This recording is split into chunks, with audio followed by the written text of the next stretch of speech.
कि आमे क्लास 12 पिला मानकर सिलेबस इटा आर्ट्स कॉमर्स साइंस समस्तक पई सेम सिलेबस आउ ता सहित ए जो वीडियो रे आमे डिस्कशन करबा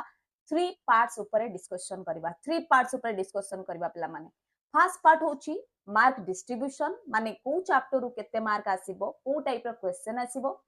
सेकेंड पार्ट होची ए ईयर पई माने 2026 पई 2025 26 बैच रे जो माने अछंती माने 26 रे जो माने एग्जाम देबे अपियर करिवे सेमानक पई सिलेबस कोन अछि